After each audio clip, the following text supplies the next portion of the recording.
저 들어갈게요. 자, 들어가겠습니다. 자, 아니, 수업 들어가, 수업. 10페이지에 들어가, 수업. 동영상 찍으니까 10페이지에 들어가, 10페이지. 다른 거 보지 마시고, 10페이지. 주택의 분류라는 게 있죠, 그죠? 주택의 분류. 주택의 분류가 이제 시험에 나오는데, 주택의 분류. 자, 이게 이제 정확하게 건축법하고 주택법이 달라요. 그죠? 건축법은 4개씩 나오고, 주택법은 3개씩 나오거든요. 그죠? 그래서 이제, 건축법상에는, 이 단독주택하고 공동주택으로 나누는데, 건축법에서는 4개로 나눠요. 근데 주택법은 3개로 나눕니다. 그래서 그게 이제 헷갈리는데, 단독은 단독이 있고, 또 뭐가 있어요? 다중이 있고, 다가구가 있고, 공간이라는 게 있죠. 그죠? 그죠? 그럼, 자, 제가, 공동주택은 아파트가 공동주택이죠. 그래서 갑돌이가, 신촌에 앞에 연세대 기숙사가 보여서 연세대를 되게 가고 싶어 했어요. 그래서, 연세대 기숙사. 이렇게 하는 거죠. 자, 아가 뭐죠? 아파트. 연이 다세대 기숙사. 근데 주택법에서는 이게 빠져요. 공간과 기숙사. 그럼 주택법은 공간과 기숙사가 들어간다, 안 들어간다? 안 들어가요. 그죠? 그래서 쉬는 시간에 야매를 만들어 봤는데, 내가 어떤 주택을 보러 갔는데 공기가 안 통해. 따라서 주택은 공기가 안 통한다. 이렇게, 아시겠죠? 그죠? 암기할 수 있어요? 그 다음에 이제 층수를 봤을 때, 아파트만 5개층 이상이에요. 그럼 아파트는 면적이 들어갑니까? 안 들어갑니까? 안 들어가요. 아파트는 5개층 이상으로 그냥 암기를 해버리세요. 아시겠죠? 그죠? 아파트는 몇 개층 이상? 면적 들어간다, 안 들어간다? 안 들어간다. 이렇게 해서 5개층 이상인데, 다른 것들은 면적이 들어가요. 근데 또 디스를 안 하려고 했는데, 다중은 330제곱미터 이하는 맞는데 바닥 면적입니다. 연면적이 아니에요. 무슨 면적이다? 바닥 면적으로 바뀌었고. 자, 그럼 우리가 중요한 거는 이제 제가 가르쳐 드렸지만, 야매도 또 업그레이드 야매가 있는데 그냥 요거만 가져가세요. 330이 나오면 무조건 누구죠? 단독이에요. 얘 하나밖에 없습니다. 330 나오면 누구다? 자, 우리 330이 이제 나오면은 단독보다는 다중이죠, 다중. 다중이 330이죠. 330제곱미터 이하 나왔다? 그럼 이건 330만 나오면 다 누구다? 다중밖에 없어요.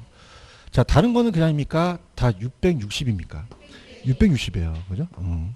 그래서 660제곱미터 이하기 때문에 330 나왔다? 그럼 무조건 다중이에요. 근데 얘네들은 660에서 얘는 초과입니다. 그죠? 그래서, 자, 그 다음에 얘네들은 3계층이죠? 3계층 이하고, 얘는 몇 계층 이하예요? 4계층 이하죠. 그렇죠? 그러면 우리가 시험 문제가 330 나왔다? 그럼 무조건 뭐고? 다중이고, 초과 나왔다. 연립이 되는 거죠. 아시겠죠? 그죠? 그 외에는 이제 또 야매가 있어요. 그걸 암기하는 야매가 있는데 그냥 그렇게만 가져가세요. 아시겠죠? 그죠? 이렇게 해서 갑니다. 그러면 우리가 얘기해 보세요. 자, 공동주택은 뭐라고요? 연세대 기숙사. 자, 다중하고 다가구 중에서 다중만 330이고 다 660이죠. 그 다음에 다중과 다가구는 다 3계층 이하고, 아파트만 몇 개층 이상이에요? 5계층 이상. 면적 안 들어갔죠. 그죠? 이렇게 들어가고, 그 다음에 연립과 다세대는 다 4계층 이하인데, 660을 초과하면 뭐고? 연립이고, 이하면 다세대다. 다세대죠. 이렇게 해서 그거 알아두시기 바랍니다. 아시겠죠? 그죠? 그 다음에 이제 준주택은 그냥 준주택이라는 것만 나왔지, 그 외에는 안 나왔는데, 준주택은 주택이에요? 주택 외예요? 건축물과 그 부속시설에 대한 주거시설이라고 공법 시간에 배우시죠. 그죠?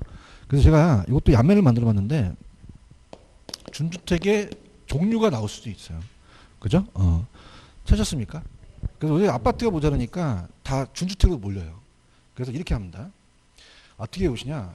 주택 외의 건축물인데, 자, 따라서 준주택에 다 오기로 해. 다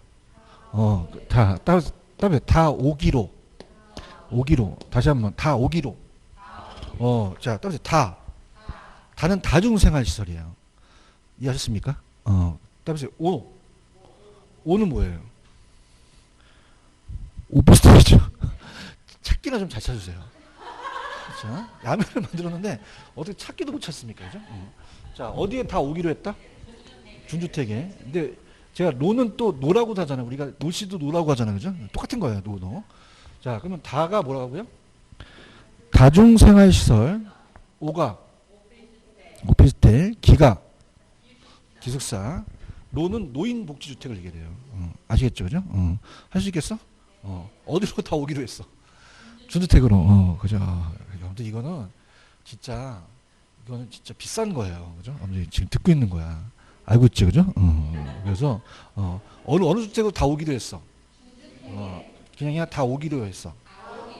다 오기로, 그죠? 하실 수 있겠어? 그래서 요 네 가지가 이제 시험에 나올 가능성도 있어요. 그래가지고 다 오기로. 그만해, 다 오기로. 아시지? 저렇게 알았어. 공동주택 연세대 기숙사 아시죠? 도시형 생활주택은 국민주택 규모가 몇 제곱미터 이하입니까? 85제곱미터 이하죠. 얘는 350이에요, 300세대예요. 350으로 나올 수 있거든요. 뭐 어떻게 오냐? 여러분들 영화 중에서 300인이라는 영화 보셨어요? 봤어야 되는데. 300인이 몇만 분을 쳐무셔요. 그죠? 그러면 얘네가 몇 인이라고? 300인이에요. 얘네들이 살고 있는 데가 도시형 생활주택이에요. 몇 명이 살고 있어? 300인. 이렇게 300세대. 암기할 수 있겠어요? 이렇게 잡으시죠. 넘길게요. 넘기면 부동산의 특성으로 갑니다. 이건 제일 중요해요. 100% 시험지 나옵니다. 자, 부동산의 특성에 토지의 자연적 특성이라는 단어가 있나요? 자, 자연적하고 인문적은 자연적이 선천적이죠. 그죠? 인문적은 선천적이에요, 후천적이에요. 자연적이 불변적이면 인문적이 가변적이죠. 그래서 자연적이 물리적이면 인문적이 인위적이다. 자연적이 경직적이면 인문적이 신축적이 되겠죠. 그런가요? 그래서 자연적 특성 위주로 가져가세요. 어떤 특성이 중요하다? 자연적. 자연적 특성은 물리적이라는 말을 써요. 그래서 물리적으로 불가능하다. 가능하지 못한다는 거죠. 자, 들어볼게요. 부동성이라는 단어가 있죠. 그죠? 여기 이제 이동할 수가 없다는 겁니다. 부동성, 이동할 수가 없다. 그래서 지리적 위치의 고정성이에요. 그래서 가장 제가 부동성하고 개별성을 좀 나눠드렸어요. 부동성은 이거는 그냥입니까? 지역마다 다릅니까? 개별성은 물건마다 다르다는 거죠. 표현이 달라요. 그죠? 근데 이제 얘가 시험에 잘 안 나오지만 아까 이제 동산과 부동산에 구별하겠죠. 자, 동산은 움직이죠. 부동산은 안 움직이죠. 자, 그러면 동산은 공시를 그냥 해요. 점유로 해요. 점유로 하고 공시 방법이 다르죠. 자, 부동산은 그냥입니까? 등기로 합니까? 움직이지 않으니까 권리를 이전시켜서 서류 작업을 해야 되는 거죠. 움직이지 않기 때문에 그래요. 그럼 그냥이야 부동성 때문에 그래. 부동성 때문에 공시를 등기로 할 수밖에 없다는 거죠. 자, 그 다음에 두 번째가 얘는 물건마다 다르다, 지역마다 다르다. 표현이 달라요. 다르다. 그래서 전국이 있으면 대전하고 세종이 똑같습니까? 세종시가 다릅니까? 달라요. 자, 그럼 볼펜이 모나일펜이 1,000원이라면 전국이 다 1,000원이죠. 그럼 움직일 수가 있잖아요. 그죠? 근데 이제 1,000원이라는 가격이 우리가 형성이 되는데 토지나 주택은 움직여요? 안 움직여요? 만약에 여기가 초과 공급이 나타나고 대전이 초과 수요가 나타났다면 볼펜은 트럭으로 옮겨서 수급 조절이 되니까 1,000원이라는 게 다 똑같아요. 지역마다 같아요? 달라요? 움직일 수 없죠? 그럼 지역적 편차가 발생할 수밖에 없다는 거죠. 그런가요? 그럼 어떻게 됩니까? 자, 세종시도 그냥이요. 동마다 달라요. 구마다 다르죠?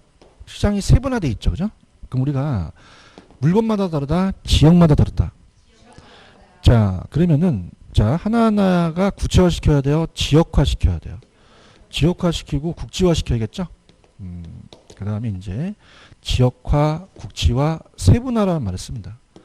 시장이 세분화되어 있죠. 그래서 하나씩 부분 시장으로 우리가 분석을 해야 돼요.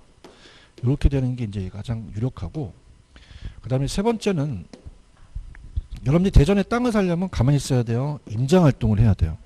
움직이지 않죠. 그죠? 임장 활동을 하고, 만약에 세종시에서 중개업하면 대전시 가시면 중개업 하시게 되면 정보를 다시 캐야겠죠. 그럼 정보 활동을 다시 해야 된다는 거죠. 이렇게 되는 게 부동성이고, 근데 가장 유력한 게 얘예요. 지역 분석하고 외부 효과입니다. 지역 분석하고 외부 효과.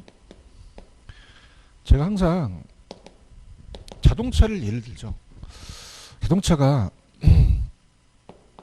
모닝 자동차가 있고 벤츠가 대형 벤츠가 있다고 해서 모닝의 가격이 올라가지는 않죠. 얘는 그냥입니까? 움직입니까? 옆에 있는 자동차가 영향을 주지 않기 때문에 외부 효과가 발생하지 않아요. 근데 토지는 움직여요? 안 움직여요? 그러면 토지 옆에 토지가 있으면 영향을 주죠. 인접성이라는 얘기 들어보셨죠? 이것도 관련이 됩니다. 그럼 어떻습니까? 만약에 공원이 들었으면 값어치가 떨어져요? 값어치가 올라가요? 외부 효과가 발생하죠. 그죠? 그 다음에 자동차는 강남에서는 모닝이 비싼데 강북 가면 쌉니까? 그렇지 않죠. 근데 토지는 그냥요. 지역마다 달라요. 그래서 지역 분석과 외부 효과는 인접성하고 부동성 때문에 그렇다고 하셔야 돼요. 아시겠죠? 그죠? 가장 유력한데, 근데 얘와 개별성이라는 말이 헷갈립니다. 개별성은 그냥요. 물건마다 달라요. 지역마다 다르다는 특성이 아니에요. 움직이지 않기 때문에 게 아니라. 그래서 우리가 개별성하고 좀 구분하시는 게 좋아요. 그럼 개별성이라는 자체는 비대체성이라는 말을 쓰고 대체할 수 없다. 자, 그래서 우리가 토지가 암만 강남역 사거리가 상업용도라도 건너편에 있는 토지와 여기가 같습니까? 물리적으로 다릅니까? 지형지세가 다르죠. 그죠? 그래서 물리적인 대체는 할 수 없어요. 물리적인 대체는 가능하다, 불가능하다. 불가능. 물리적은 항상 불가능하죠. 그죠? 근데 이제 용도는 그냥입니까? 비슷합니까? 그러면 어떻게 돼요? 상업용지잖아요, 다. 그래서 우리가 인접성 때문에 용도면의 대체는 가능해요. 용도적 대체는 가능하다. 그래서 어떻습니까? 보통 건너편에 있는 사례가 더 비슷해요. 옆에 있는 사례가 더 비슷해요. 옆에 있는 사례가 더 신뢰성이 있죠. 그럼 무슨 성 때문에? 무슨 면의 대체를 더 가능하게 합니까? 용도적 대체를 더 가능하게 한다는 거죠. 이해 갔나요? 자, 이렇게 해서 용도면의 대체, 물리적 대체는 안 되죠. 자, 그럼 이거는 얘기해 보세요. 지역마다 다르게 됐어요. 물건마다 다르게 됐어요. 물건마다 다르죠. 그래서 물건마다 다르다라는 말을 쓰기 때문에, 자, 지역화가 나와야 돼요. 하나씩 구체화가 나와야 돼요. 국제화가 나와야 돼요. 개별화가 나와야 돼요. 독점화가 돼 있죠. 그 개별 공급자는 하나밖에 없잖아요. 독점화. 자, 그렇게 가지고 그 다음에 일물일가 법칙이라는 걸 배우셨죠. 자, 일물일가의 법칙은 들어보세요. 일물일가의 법칙이라는 것은, 자, 이 칠판 중에는 동일한 물건이죠. 그럼 제가 동일한 시점에서 시장 가서 이거 얼마요? 1,000원이요. 얘도 1,000원이라는 얘기예요. 그러면 하나의 물건의 하나의 가격입니까? 동일한 물건의 하나의 가격입니까? 아니죠. 동일한 물건이 하나의 가격이라는 얘기예요. 무슨 얘기인지 아시겠습니까? 자, 갈게요. 일물일가라는 거는 하나의 물건의 하나의 가격이 아니라, 자, 따보세요. 동일 물건. 자, 이거는요, 그냥 했어요. 똑같이 생겼어요. 그 얘기예요. 하나의 물건, 하나의 가격이 아니라니까? 그냥야 동일한 물건이야. 똑같은 물건이기 때문에 가격이 똑같다는 얘기야. 이해 갔나? 그럼 내가 지금 이 시장 가갖고 칠판지게 파는 가게를 갔어. 무슨 아시겠어요? 그냥야 이 물건을 내놔. 내게 틀린 물건이야? 같은 물건이야? 같은 건 동일한 물건이라는 거야. 그래서 일물, 동일한 물건, 똑같은 물건. 그럼 어떻게 해? 가격도 똑같겠죠. 얘기해요. 근데 지금 무슨 성 배우고 있어요? 토지가 다 똑같아요? 다르죠. 동일한 게 없잖아요. 그럼 일물일가 법칙 성립되지 않는다는 얘기죠. 이거 이해하시겠습니까? 무슨 성 때문에? 개별성 때문인 거죠. 그럼 얘와 얘가 표현이 있다는 거예요. 이해 갔나요? 그 다음에 이제 인접성이라는 자체는 아까 제가 요거는 외부 효과, 지역 분석과도 연결이 되죠. 인접됐다. 그럼 갈게요. 자, 얘는 그냥 가볍게 들어보세요. 29번지가 있고 30번지가 있다. 자, 그럼 아파트가 있으면 옆 토지가 쓰레기미 입장에 써야 돼요. 근린 상가가 있어야 돼요. 서로 협동적 이용이 필요하죠. 협동적 이용. 그래서 서로 협동적 이용이 필요할 거고, 얘도 모르는 사이에 얘를 침범하니까 경계 문제가 야기되겠죠. 경계 문제가 야기되겠다. 그 다음에 자, 만약에 29번지에 정부가 개발을 해요. 그럼 정부가 개발하면 옆에 땅값이 안 올라가요? 인접성 때문에 올라가요. 그럼 갑돌이가 노력해서 그래요? 정부가 개발해서 그래요? 개발 이익이 발생할 수 있죠. 그럼 사유화될 수 있잖아요. 그러면 사유화되기 전에 그냥 해야 돼요? 전부를 환수를 해야 돼요. 환수를 해야죠. 그럼 개발 이익을 환수해야 되는 논리가 되겠죠. 아시겠죠? 그죠? 그래서 용도면 대체다 가볼게요. 펜 들어보세요. 자, 지금 부동성이라는 단어 있죠. 지리적 위치 고정성. 부동산과 동선을 그냥입니까? 구별 짓습니까? 그럼 토지는 움직이지 않기 때문에 등기를 해야 되죠. 그 다음에 국지화라는 단어 있고 하위시장이 세분화되어 있다는 얘기예요. 임장활동, 정보활동. 외부효과라는 게 들어갔고 지역분석이 빠졌어요. 무슨 분석이 빠졌다? 지역분석을 좀 넣어놓는 게 좋습니다. 넣는 게 좋고. 그다음에 만약에 아파트 옆에 공동묘지가 들어서면 입지 선정이 실패됐죠. 영향을 주겠고 위치마다 지대가 다르잖아요. 그죠? 이렇게 보시면 되고 오른쪽 개별성이라는 단어가 있나요? 그 개별성은 자 얘는 움직이지 않는다는 거예요. 토지마다 다르다는 거예요. 그럼 지역마다 다르다, 물건마다 다르다. 그럼 일물일가의 법칙이 배제됐죠. 왜 그럴까요? 동일한 물건이 없죠. 그래서 가격이라는 게 하나 가격이 매겨지지 않죠. 개별성 때문에. 맞아요? 그래서 완전한 대치가 제약돼요. 물리적 대치가 안 되니까. 그 다음에 비교하기가 쉬워요? 비교하기가 어려워요? 다 틀리니까 어렵잖아요. 그죠? 그 다음에 따라서 독점화. B라는 게 들어가면 안 되죠. 독점화. 개별 분석이라는 단어가 있나요? 건물 기타 계량물도 이 개별성이 또 적용돼요. 자, 인접성 갑니다. 인접지와의 협동적 균형을 내고 외부 효과라는 단어가 있죠. 2번 그냥입니까? 경계 문제가 야기됩니까? 지역 분석이 필요하되죠. 그 다음에 용도면의 대체라는 단어가 있나요? 자, 있습니다. 자, 그 다음에 좌측에 보시면은 부종성하고 영속성이라는 단어가 있죠. 자, 물리적은 똑같은데 부종성은 그냥요 양이 못 늘어나요. 영속성은요 양을 줄지 못한다는 표현이 다르다는 거죠. 그런가요?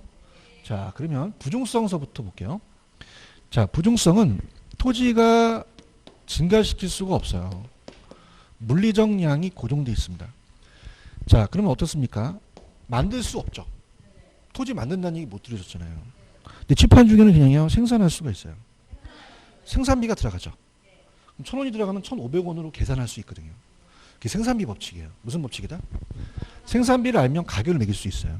그런가요? 그런데 토지는 생산이 된다 안 된다?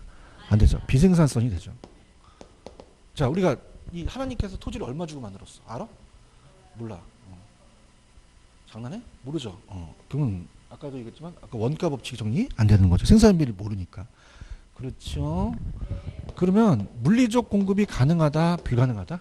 불가능해요. 물리적 양의 토지의 제곱미터가 토지 한정돼 있다는 거예요. 물리적 공급이 된다, 안 된다. 근데 용도적은 가능하죠. 자, 용도가 다양해요. 용도가 다양하기 때문에 자, 바다가 있고요. 임지가 있고 농지가 있고 택지가 있다면 이 안에서 그냥입니까? 용도 전환은 가능합니까? 용도적 공급은 가능하겠죠. 그래서 용도적 공급은 불가능하다, 가능하다. 자, 농지가 택지로 바뀌면 용도가 전환돼서 공급될 수 있죠.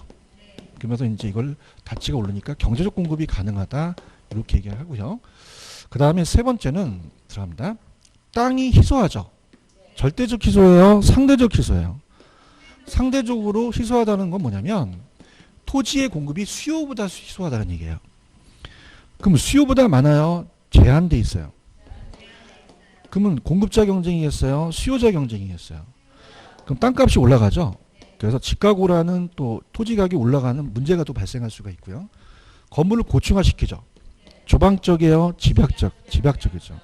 학교는 항상 집약적이 나와야지 맞는 지문이거든요. 이해 갔나요? 자, 이렇게 보시고요. 여러분이 가지고 계시는 볼펜은 남아도론지 하니까 정부가 공익 개념을 강조할 필요가 없죠. 야, 너 두 자루만 써. 그렇지 않잖아. 토지는 그냥이야 부족해. 그럼 개인의 사유재산의 공적 개념을 강화할 수 있어요. 그래서 우리가 토지 공개념이라는 얘기 들어보셨나요? 그래서 우리가 사회성과 공공성이 강조되기 때문에 무슨 공개념이라는 게 등장한다. 토지 공개념이 등장하겠죠. 자, 들어볼게요. 자, 부중성 있어요? 비생산성 면적이 유한합니다. 생산비 법칙이 안 되죠. 부중성에는 예외가 있다, 예외가 없다. 없다 하셔야 됩니다. 공유수면을 매립한 거는 토지 이용을 전환시킨 거죠. 그래서 물리적 양을 늘리는 건 절대 예외가 없다라고 하셔야 됩니다. 자, 땅값이 높아지니까 지대지가가 발생하겠죠. 자, 얘도 채용이 들어가요. 채용. 저번에 어떤 분이 얘기하셨는데 용도의 다양성만 들어가는 게 아닙니다. 채용은 부중성에도 들어가요. 자, 부중성도 땅이 많아요. 제한되어 있어요. 그럼 잘 이용해야 되거든요. 그러니까 채용이라는 게 얘도 들어간다는 걸 가져가셔야 돼요. 공부를 하신 분들은 용도의 다양성에 들어가죠. 아, 얘기해봐. 그러니까 공부를 안 하는 사람은 안 헷갈려. 용도의 다양성이 채용인데 부중성에도 채용이라는 단어가 들어간다고요. 이해 갔나? 그래서 우리가 앞쪽 파트에 부동산 학은 안 나왔지만 부동산 활동을 그냥 시켜야 돼요? 능률화 시켜야 돼요? 능률화 시켜야죠. 연구 목적이죠. 그럼 토지가 많아요? 제한돼 있어요. 그럼 잘 이용해야 된다는 효율성이 중요한 거죠. 아시겠습니까? 그럼 채용은 부중성에도 들어갑니다. 가고 토지의 소유 욕구라는 단어가 있나? 자, 거기에 독점이라는 걸 한번 넣어보세요. 우리가 보통 시험 문제는 독점 소유 욕구가 생겨요. 소유 욕구. 자, 가볼게요. 자, 토지는 공기는 자연물이기 때문에 무한하잖아요. 소유욕이 있어요, 없어요? 없죠. 근데 토지는 유한하기 때문에 내가 갖고 싶은 소유욕이 생기겠죠. 이해하셨습니까? 독점이라는 얘기 넣어놨어요? 그래서 독점에 대한 게 들어갈 수 있어요. 독점 소유 욕구가 생긴다는 거죠. 이해하셨죠, 그죠? 그러니까 이것과 좀 연결돼서 이분이 빠뜨린 것 같은데 개별성에 독점화라는 단어가 있었죠. 그건 뭐냐면 개별 독점을 시킨다는 건 공급자 하나밖에 없다는 얘기고 제가 토지 소유 욕구 소유에다가 독점이라는 걸 적으라 그랬죠. 그럼 내가 갖고 싶다는 거예요. 내가 독점으로 소유하고 싶다는 얘기를 한다는 거죠. 아시겠죠, 그죠? 이렇게 좀 틀리다는 건데 보통 독점을 뺀 것 같아요. 헷갈리실까봐, 그죠? 그래서 소유 욕구는 독점 소유 욕구라고 나올 수 있거든요. 그 다음에 토지용을 조방화시켜요, 집약화시켜요. 공급자 경쟁이에요, 수요자 경쟁이에요. 수요의 경쟁이죠. 토지 공급이 조절이 곤란하죠. 그러다 보니까 사회 공공성이니까 아까 토지 공개념이라는 게 등장했죠. 그렇게 좀 잡으시고 그 다음에 영속성이라는 단어가 있나요? 자, 영속성은 소모되지 않는다는 거예요. 영속성. 자, 영속성은 비소모성이라는 말을 쓰고요. 소모된다, 소모되지 않는다. 지금 자연적 특성하고 있잖아요, 그죠? 그럼 물리적으로 50제곱미터가 비가 많이 왔다고 이렇게 없어지는 건 아니잖아요. 자, 그럼 이거는 물리적이라는 단어가 들어가야 돼요. 무슨 쪽에 들어가야 된다? 물리적. 자, 봐보세요. 이 칠판 주개나 자동차나 죽을 때까지 갑니까? 언제나 없어집니까? 사라져요. 대답해봐요. 대답해봐요. 그게 바로 물리적 감가예요. 무슨 적 감가다? 근데 토지는 막 없어져요? 나 토지 사면 나 뒤지겠다? 내가 토지 사갖고 내가 아들한테 주려고 그러면 어떻게 돼? 아들이 뭘 주는 거죠? 아니잖아. 그럼 이건 소모된다 안 된다? 무슨 쪽으로 소모가 안 돼요? 아예 없어지지 않는다는 거죠. 아시겠죠? 자, 우리 건물도 그냥요 내용 연수가 있어요. 자동차도 내용 연수가 있죠. 언젠가 사라진다는 거예요. 물리적으로 아예 사모가 돼서 없어진다는 거죠. 이해갔나? 그럼 토지는 무슨적인 감가가 안 된다는 거죠. 물리적 감가가 안 된다는 거예요. 이해갔나요? 자, 비가 많이 와서 유실됐다 그래도 토지가 없어지는 건 아니잖아요. 근데 농지로서 기능을 상실할 수도 있어요. 그럼 기능적인 감가는 가능하죠. 무슨적 감가?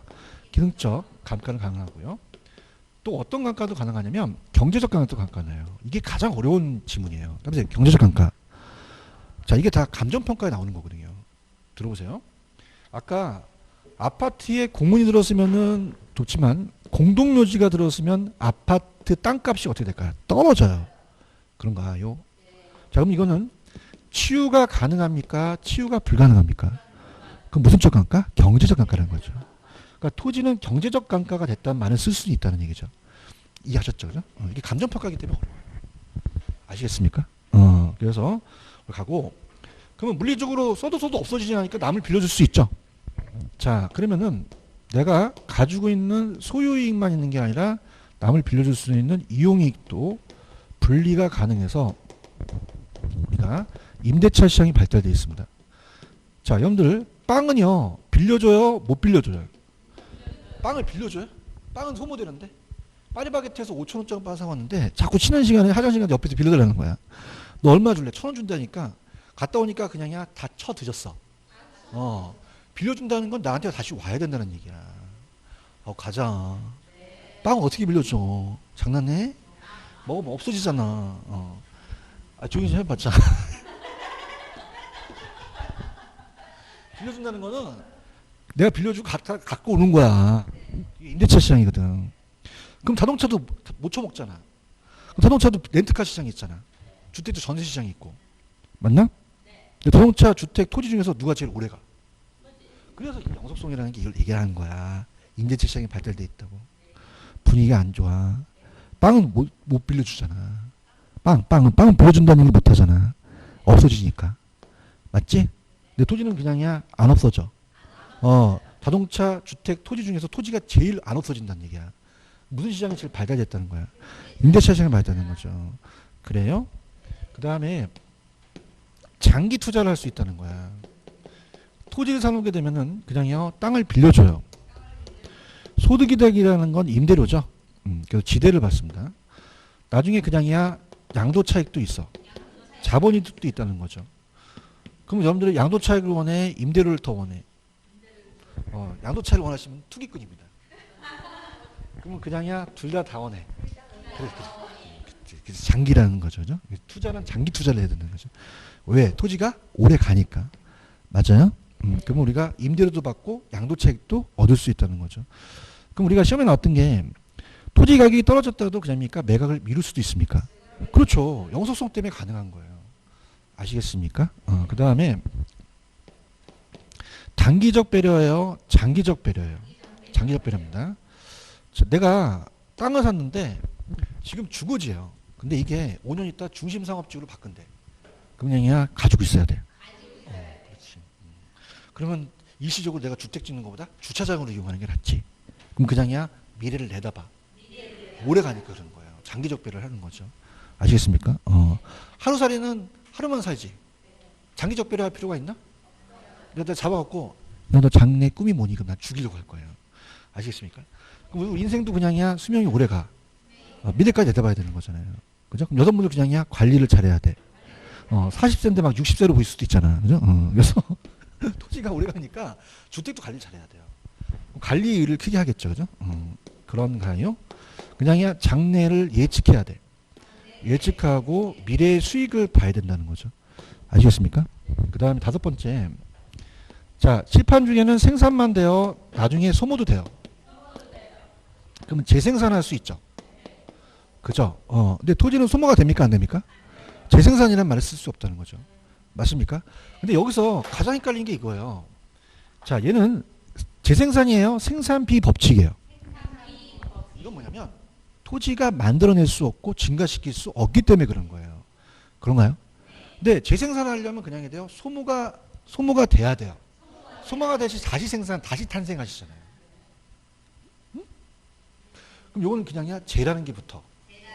그럼 왜? 소모되지 않기 때문에 얘도 안 된다는 거죠. 아시겠습니까? 그럼 재생산이 안 된다는 건 무슨 성이고? 영속성이고. 생산비 법칙은 부종성이기 때문에 이 두 가지가 헷갈려요. 아시겠습니까? 지금 영속성은 보고 있어요? 비소모성, 소모되지 않는다, 부서지지 않는 불개성, 내구성, 무성적 감가가 안 돼요. 물리적. 그럼 소모를 전제한 재생산이 되지 않죠? 자, 내가 가지고 있으면은 소유하면서 자본이득이 양도차익이에요. 근데 그냥요, 운영이익, 임대료도 받아요. 임대시장도 발달돼 있죠? 단기예요, 장기적 배려예요. 가치 본연이 우수하다는 거는 내가 1억 주고 토지 산 거와 BMW 산 건 10년 있다 가치는 누가 더 셀까? 토지가 더 세죠. 그죠? 토지는 오래 가고 가치 본연이 우수하니까. 그런가요? 투자자를 선호한다는 거예요. 그냥 내가 관리를 잘해야 돼요. 잘해야 되죠. 이렇게 보시면 됩니다. 이해 갔나요? 그래서 이따가 제가 이제 문제 영속성을 찾으라는 게 나오는데 영속성은 뭐냐면 일단 따보세요. 장기, 장래 이런 거 나오면 영속성이에요. 오래 가니까. 가치보존용이나 임대차 시장. 그 다음에 그냥입니까? 얘는 소모라는 게 나옵니까? 왜? 얘는 소모되는 거냐 안 되는 거냐가 중요한 거잖아요. 이해하셨습니까? 그래서 이런 거 나오면 또 감가가 적용이 배제된다 나오면 무조건 영속성 찍으셔야 돼요. 그럼 프린트를 갖다 대고 토지의 특성이 가장 importan한데 지금 5번에 보시면 영속성을 찾으라 그랬죠. 영속성만 골라내세요.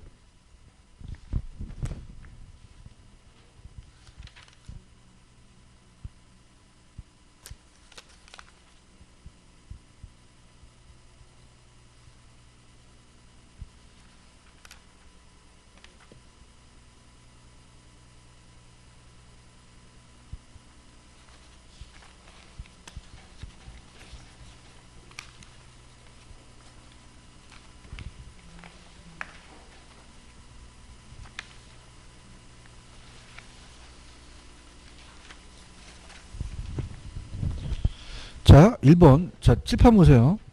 집약적이라는 단어가 있나요? 집약적은 어떤 성하고 연결되죠? 보증성이죠, 보증성. 보증성은 토지 부족하니까. 니은 번이 영속성인가요? 소멸하는 게 나왔나요? 그럼 소멸을 전제로 재생산이 안 된다는 게 물리적 감가한다는 게 무슨 성? 영속성이고요. 자, 따라서 임장활동, 지역분석. 자, 칠판 보세요. 아까 임장활동, 지역분석은 무슨 성 때문에 그랬어요? 부동성 때문에 그랬고, 리을의 집약적은 보증성이죠. 자, 장기적 배로 나왔나요? 가치 보존력 나왔나요? 이게 영속성이 되죠. 장기 투자 자본이든 소득이든 영속성이죠. 국지화는 부동성이 되겠죠. 소유과 사용이 분리돼서 임대차 시장 받을 때 영속성이 되겠고요. 지읒의 환경 조건의 변화가 가격에 영향을 줄 수 있죠. 외부 환경이. 다음에 외부 효과. 자, 칠판 보세요. 자, 아까 모닝이라는 자동차는 움직이죠. 그러면 외부 효과가 발생하지 않습니다. 토지는 움직이지 않죠. 그러면 또 토지 옆에 토지가 있죠. 그 부동성하고 인접성 때문에 외부 효과가 발생해요. 그런가요? 그러면 요거는 뭐하고 뭐다? 인접성하고 부동성이라는 거죠. 영속성과는 상관이 없다는 거죠. 이해하셨죠? 그죠? 그래서 그 영속성과 관련된 거는 몇 개가 되겠어요? 니은하고 미음, 비읍, 이응이 되겠죠. 그러면 4개가 되니까 3번이 정답일까요? 그런가요? 자, 이렇게 하시고 그 다음에 13페이지로 한번 갑니다. 자, 13페이지 가시면은 13페이지 가시면 인문적 특성이라는 단어가 있죠. 그래서 인문적은 자연적보다는 좀 덜 나옵니다. 시험 문제가. 그래서 이제 보게 되면은 인문적에 나올 수 있는 것만 좀 갈게요. 인문적 특성 찾으셨습니까? 용도의 다양성에다 벼벼쳐 보세요. 이게 가장 유력해요. 용도가 정해져 있어요. 아까 다양해요. 용도적 공급이 가능했죠. 그래서 용도가 다양하기 때문에 만약에 강남역 사거리가 상업용지면 상가져야 되죠. 그러면 무슨 이용을 해야 돼? 아까 얘기했잖아. 체유유. 그래서 변한다, 다용도, 상호의 전수성. 체유용에 대한 게 가장 유력해요. 체유효 이용의 판단 근거입니다. 그래서 가장 좋은 이용을 판단하는 근거가 된다. 이렇게 보시면 되고요. 그 다음에 적지론이라는 자체는 그냥 참고만 하세요. 내가 주어진 부지에 어떤 용도로 쓸지 모르거든요. 그럼 용도를 정하니까 이건 용도의 다양성 때문에 그렇다는 거죠. 근데 참고로 안 나옵니다. 다음에 가격 다원설. 이거는 가치의 다원설이 맞아요. 다음에 가치의 다원설. 그래서 가격 다원설보다는 가치의 다원설로 좀 바꿔주는 게 좋아요. 바꾸셨어요? 자, 가치가 하나예요? 굉장히 많아요. 그럼 내가 이거를 어떤 거를 쓸지를 봐야 되잖아요. 그죠? 투자 가치로 볼지, 시장 가치로 볼지, 보상 가치로 볼지 모르잖아요. 이해하나요? 그 용도에 따라서 다를 수도 있는 거죠. 그래서 가치가 여러 가지로 다른 건데 이것도 요즘 끊겼습니다. 이행과 전환이 가능하죠. 농지와 택지로 바뀌니까. 그런가요? 그 다음에 병합 분할의 가능성은 토지를 병합한다, 분할한다는 것도 자, 토지가 그래요. 인간이 그래요. 그럼 이것도 인문적이죠. 근데 가장 중요한 건 1번만 체크하세요. 1번만. 다른 거 보지 마세요. 뭐의 다양성을 지원한다? 이게 감정평가 시험제 나왔어요. 그죠? 그건 병합을 잘하게 되면 그냥입니까? 용도를 더 다양하게 가져갑니까? 지원해 주니까 더 채용할 수도 있다는 얘기죠. 이해 갔나? 다른 것들은 그냥 합필하게 되면 여러 피지를 합칠하게 되면 값어치가 올라갈 수도 있죠.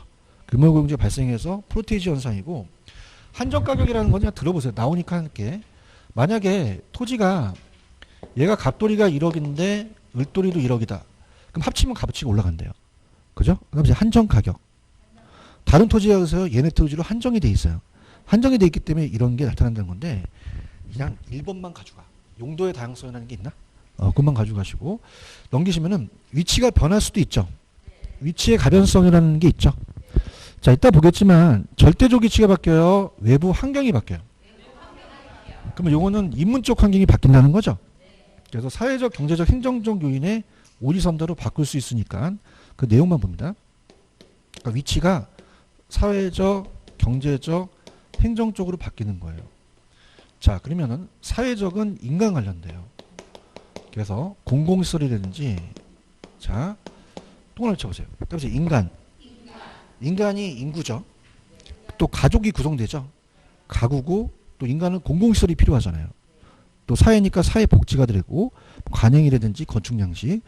근데 경제적은 자 4번에 가시면 세금 부담 상태라는 단어가 있나요?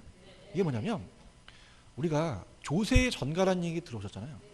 조세의 전가가 정부가 하는 건 아니잖아요. 임대인이 임차인한테 할 수 있잖아요. 그럼 그 경제 환경에서 일어나는 것이지 정부의 정책이 아니란 얘기예요.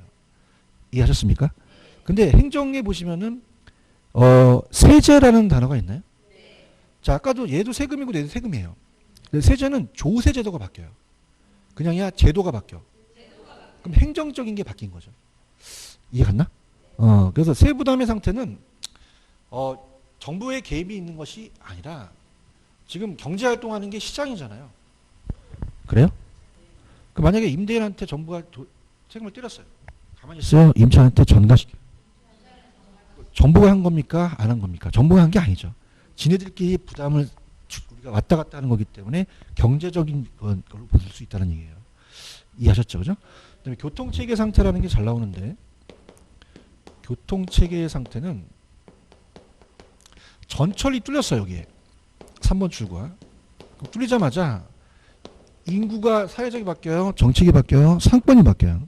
상권이 바뀌죠. 그래서 교통체계라는 자체가 경제적이라는 자체가 예전에 많이 떴어요. 그런가요? 그래서 행정적은 따라서 제도, 정책, 통제. 통제라는 단어가 있죠. 통제.